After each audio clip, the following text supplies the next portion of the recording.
الإسلام ما فيه جماعة الإخوان ولا جماعة التبليغ ولا صوفية ولا شيعة، فيه كتاب وسنة.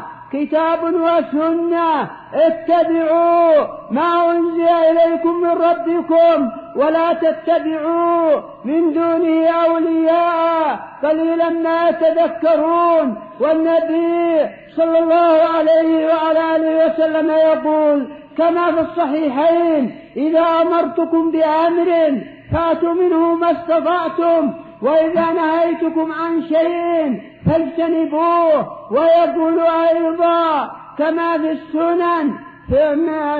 السنن من حديث الإرباض بن سارية: فإنه من يعش منكم فسيرى اختلافا كثيرا، فعليكم بسنتي ما تنشئون حزبا.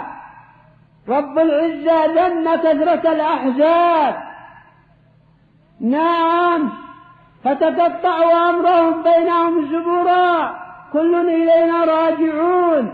فتقطعوا أمرهم بينهم زبرا كل حزب بما لديهم فرحون. نعم، الناس ينقسمون إلى قسمين: إلى حزب الله وإلى حزب الشيطان. الإسلام ليس فيه جماعة إخوان مسلمين، فيه جماعة المسلمين.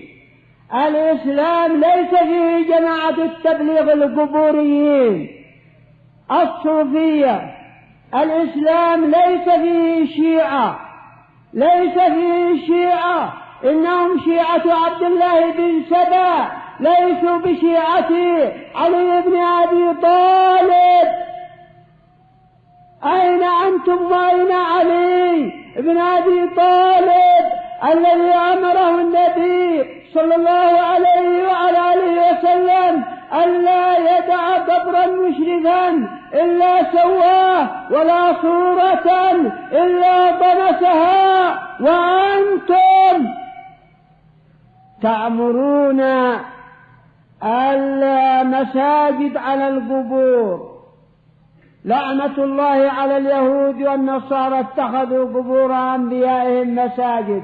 تسلكون مسلك اليهود والنصارى، نعم. ألا وأن من كان قبلكم كانوا يتخذون القبور مساجد، ألا فلا تتخذوا القبور مساجد فإني أنهاكم عن ذلك.